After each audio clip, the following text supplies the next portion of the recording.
रंग बिरंगी सी जिंदगी। राधिका सुनो, कल शॉपिंग पर चलेंगे, मृदुल बोला। अब अचानक आपको आधी रात को शॉपिंग की क्या सूझी जी? राधिका मुस्कुराती हुई बोली। अभी शादी को समय ही कितना हुआ है जो शॉपिंग करनी है आपको? सब कुछ नया तो है, राधिका ने हैरानी से पूछा। अरे भूल गई, 3 दिन तो रह गए मात्र होली में।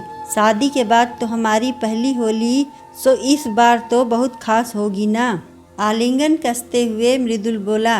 होली के नाम से ही राधिका का चेहरा सफ़ेद सा पड़ गया और सिहर कर मृदुल के सीने से एक छोटे बच्चे की भांति लग गई। क्या हुआ राधिका? होली तो सबको पसंद होती है, तुम्हें नहीं क्या? मृदुल ने पूछा। बहुत देर कोशिश करने के बाद आखिर राधिका सब बताने को राजी हुई। पापा को कभी होली पसंद नहीं थी, उन्हें लगता था होली तो फूहड़ों का त्योहार। दूसरी ओर माँ को होली बहुत पसंद थी। माँ छोटे कस्बे में पली बढ़ी और पापा को हमेशा बड़े शहर में शिक्षित अफसर होने का घमंड। शादी के बाद माँ की पहली होली थी और माँ ने ना जाने कितने सपने इस होली से संबंधित संजोए हुए थे। सुबह जल्दी उठते ही माँ ने सोए हुए पापा के चेहरे को गुलाल भर दिया। माँ को लगा था कि बदले में पापा भी गुलाल से हाथों में लेकर माँ को रंगों से भर देंगे, परंतु पापा तो गुस्से से तिलमिला उठे थे और जोर से माँ को धक्का दिया था। माँ दरवाजे की कुंडी से टकराई और वह निशान आज तक माँ के माथे पर है। वह दिन और आज का दिन माँ ने कभी गुलाल को हाथ नहीं लगाया। राधिका ने उत्तर दिया। और तुमने तो होली खेली होगी ना? मृदुल ने पूछा। नहीं, पापा ने हमें भी कभी होली खेलने की इजाज़त नहीं दिया। बात बात पर यही सुनने को मिलता था कि माँ की तरह कम शिक्षित नहीं रहना और माँ की इच्छा को छोटी सोच का नाम दिया जाता।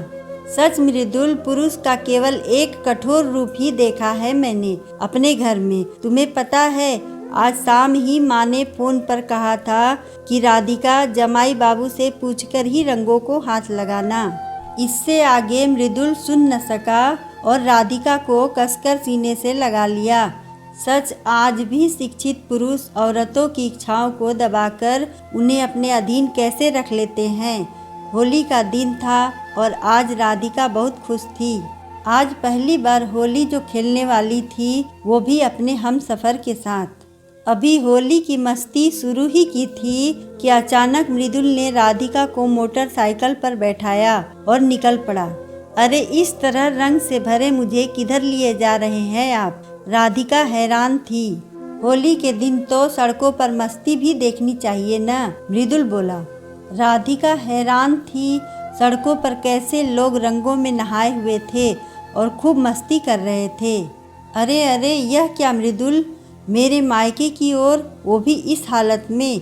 ना बाबा, पापा का गुस्सा आप नहीं जानते, खामखा बात बढ़ जाएगी। राधिका का डर के मारे बुरा हाल था, पर जिद्दी मृदुल ने एक ना सुनी और राधिका के घर जाकर घंटी बजा ही दी। अरे आप जमाई बाबू!